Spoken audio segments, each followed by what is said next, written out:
I would commend Laura for describing the mechanics and design of the Clean Power Plan very capably. As I think all of you saw, and I think she would probably agree, there is more than a little complexity here and more than a little challenge to states on how they decide to implement it and how this thing ultimately turns out. I think during Q&A we'll probably have some time to sharpen some of our differing views and disagreements on some of the assumptions that EPA makes that range in some cases, to my view, from the dubious to the preposterous. But I'm going to take the rule as it is and describe where it goes. As we all do know, that the last week has been something of a wild ride for the rule. The Supreme Court, for the first time in over 50 years, has stayed a major rulemaking of a federal agency. That was meant to portend the Supreme Court's ultimate striking down of that rule. Sadly, 3 days later, we lost Justice Scalia, which turned what looked like a 5-4 vote to overturn the rule into a 4-4 deadlocked Supreme Court, at least for the time being. And you have the first stop of the legal process as the appellate level at the District of Columbia Court of Appeals, where I think the consensus view of both rule opponents and proponents is that the panel, at least in the abstract, looks like it will be favorably inclined to the EPA. If you can legally prognosticate where all this ends up, with a presidential election, a vacancy on the Supreme Court, and an intermediate stop at the DC Court of Appeals, you're a smarter and more capable person than I am. And I think you're smarter and more capable than most anybody, because your head starts hurting as you start to play out different potential scenarios here. What I would say is, from a Wyoming perspective and from a rule perspective, at the very least assume that there is a couple years more before the rule would finally be imposed. But in the meantime, assume, and I'll talk about this during my presentation, that there is going to be ongoing planning in the states that will continue to happen, and the rule, notwithstanding a legal stay, has a degree of prescriptive validity in the electric generation world that is not going away anytime soon. So what I wanted to talk about, I've talked up here in Wyoming probably a half dozen times to various audiences, from the REAs to different legislative folks and to different groups. And I usually at the end leave the room woefully depressed and either looking for the bar or for a box of Kleenex to weep into. I can't promise I'm going to accomplish anything better than that today, but I do think Wyoming is unique among the states in that not only their own carbon budget matters, but given that this is the largest coal exporting state in the nation with no real peer, what the other states do matters immeasurably. So it is a two-sided whammy for Wyoming. And what I wanted to do, therefore, is run through where the other states stand on their plans, where you're exporting the coal, and what this means.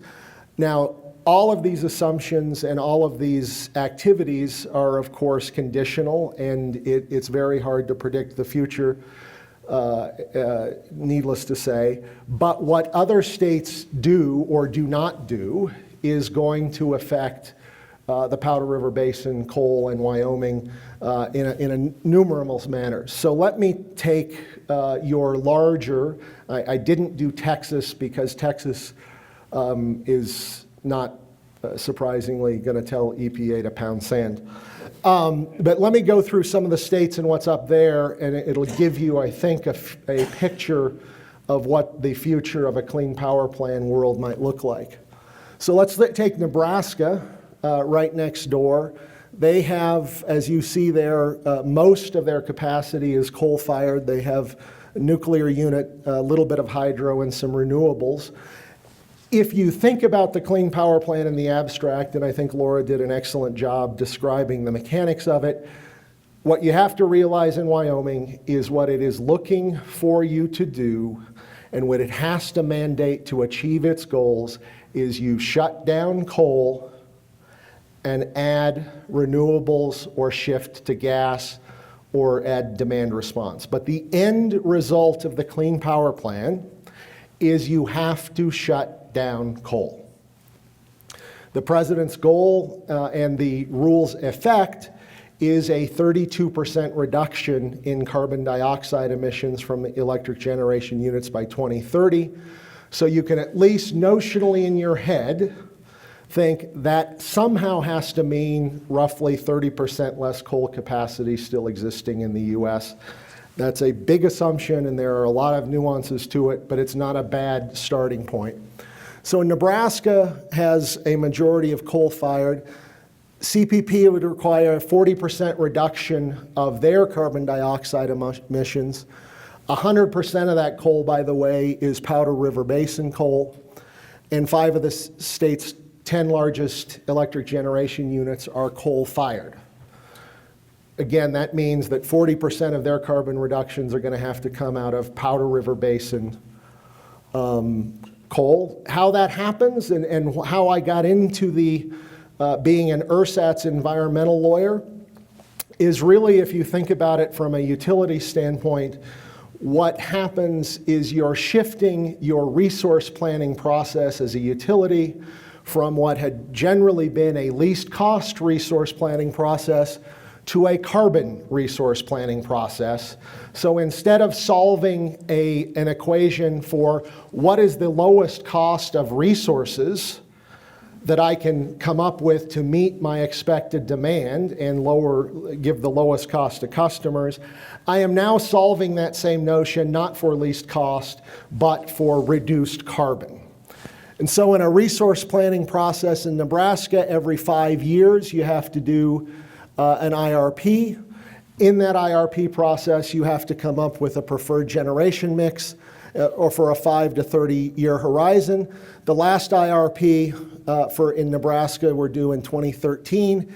In 2018, you're going to need to, as a Nebraska utility, and this is going to require highly sophisticated game theory on your part, decide now with a Supreme Court stay in my next resource planning cycle, am I going to incorporate the assumptions of the Clean Power Plan's carbon reductions into what I do going forward?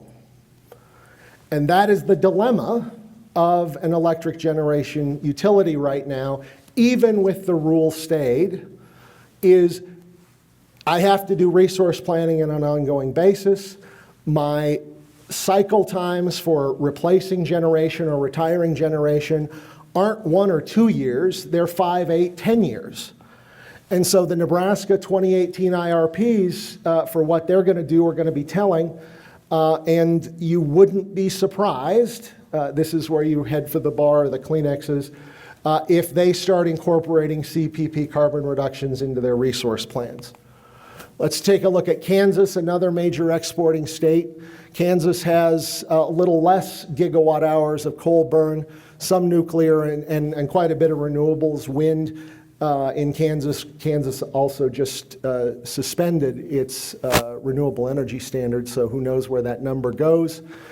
CPP would require a 43.5 reduction of carbon dioxide emissions from Kansas. 98% of that coal is from the PRB.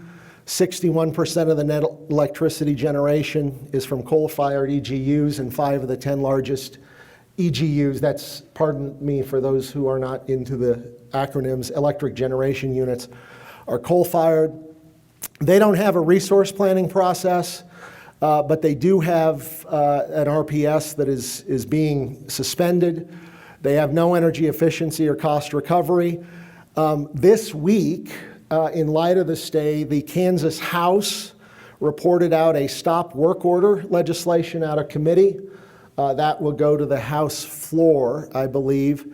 By contrast, the utilities in Kansas have opposed stopping work on the Clean Power Plan. Oklahoma has a near balance between natural gas and coal-fired generation. Nonetheless, they consume a lot of Powder River Basin coal. They have a lot of wind too.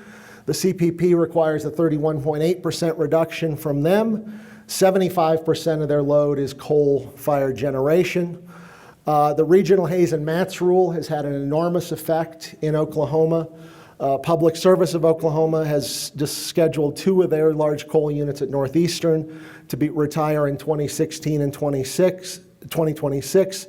OG&E, which is the other major utility in Oklahoma, challenged the Regional Hays rule and lost. It has sought a $600 million approval. It had sought a $600 million approval to retrofit their coal plants. The Corporation Commission rejected that. What that means is Oklahoma would seem poised for a gas shift. Now, there's a big asterisk to that because when you look at EPA's assumptions under the Clean Power Plan, they do not assume what you would normally expect in a resource plan, that you would shift coal to gas. They expect, at least in their assumptions, that you shift coal to renewables. Which may get into the preposterous assumption category. Oklahoma has 10-year resource planning assumptions. The utilities have to update that resource plan every 3 years. Gas interests in Oklahoma have already pressed to fuel switching but have failed. Governor Fallin has issued an executive order refusing to comply with the Clean Power Plan, but that has trapdoors. Public Service of Oklahoma has cited the Northeastern plant retirement as a perfect compliance path. Again, that would be 900 megawatts of Powder River Basin coal that would demand that would disappear under the Oklahoma path. A couple more states. Wisconsin is predominantly coal-fired as well, with a little bit of natural gas. They have a 41.4% carbon reduction bogey. 86.5% of that coal is from the Powder River Basin. 80% of the electric sales are from IOUs, and 6 of the 10 largest generation are coal-fired. The PSC, there's not an overall resource planning process, but they approve both retirements and new builds on a discrete CPCN basis. In 2008, the Wisconsin PSC rejected a new coal plant because the future regulation of carbon emissions would make it difficult for any new coal plant to be built in Wisconsin. The last bullet point is significant. Governor Walker on Tuesday was the first governor in the nation to issue an executive order. That executive order ordered all state agencies to cease any activity on the Clean Power Plan. Iowa is a largely coal-based state with a lot of renewables, not surprisingly for those of you who've driven through Iowa. A lot of wind and a lot of coal, a little bit of nuclear. Iowa gets a 41.5% carbon reduction bogey. 97% of that coal burned in Iowa is from the PRB, and the 5 largest electric generation units, 4,600 megawatts, are coal-fired. What's going on in Iowa, there's no IRP process per se, but the board, the Iowa Utilities Board that is, can request resource plans and utilities often file them. They want to renew their renewable, they want to retrofit larger EGUs and retire older coal-fired. Mid-American Energy is one of the 7 power producers that has signed the President's American Business Act on Climate Initiative. Berkshire Hathaway, which is PacifiCorp, which you folks know here, Mid-American and NV Energy. What that says is Mid-American, which serves about half of Iowa, is very much supporting the Clean Power Plan and wants to get to those goals. What that means from a Mid-American Iowa standpoint is they close coal and build more wind. Michigan, I'm almost done, and then I'll wrap up and we can talk about the assumptions. Another coal-fired state, 39.4% reduction by 2030 in Michigan. They have one of the oldest coal-fired fleets in the nation, which I think is significant, as you can imagine, from a utility planning standpoint. 75% of that coal in Michigan is PRB, and 50% of the load is by coal for the 10 largest generators. MATS has had a huge impact. The Mercury Rule, which was vacated by the Supreme Court, but the retirement decisions were already made. That's significant, I think, for those of you who think through what the stay would mean and how that comports with resource planning cycles for the utility. Before the stay, Governor Snyder had said Michigan would submit a compliant state plan, but he did stop activities this week. He also said that Clean Power Plan strategy will, quote, have no bearing on the previously announced coal plant retirements, which include 25 units between 2013 and 2020. Here has been the reaction since the stay that I think is significant and should not maybe give you much cause for optimism. The Sierra Club has said, despite the Supreme Court, clean energy and climate progress are full speed ahead. American Electric Power, which was one of the major coal coal-using utilities in the country, said, I don't think the stay changes the projection at all. Also at NARUC this week, let me pull it up to read it to you. Edison Electric Institute, which represents the investor-owned utilities around the country, said yesterday's ruling, while fascinating, doesn't really change anything. Quinlan Shea, EEI's vice president for the environment, told analysts. There's a lot of drivers, a lot of what we're seeing now in the domestic utility fleet is occurring anyway. Also last Tuesday, a bipartisan number of governors joined together and announced the Governor's Accord for a New Energy Future that essentially involves an effort to move away from coal and toward more renewable. Among those governors are two of whom we've talked about here in these states, is Governor Branstad of Iowa and Governor Snyder in Michigan.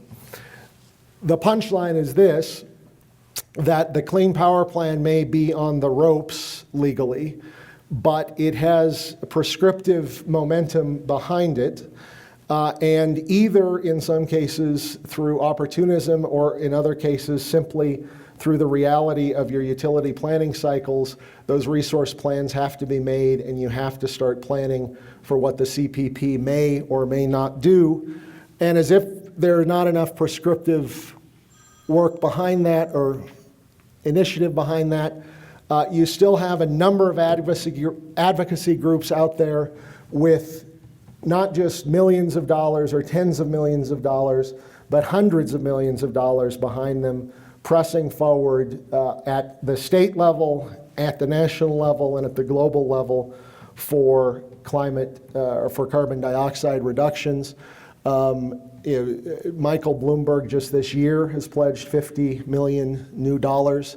And all of these foundations have anywhere between $25 to $100 million grants to work toward a carbon reduction future. What does this mean in the end? It is a very challenging climate, to put it mildly, for Wyoming coal, not just for Wyoming as the state, but for Wyoming as the state that generates its own electricity, but for Wyoming as a state that exports a lot of the fuel for these plants around the country.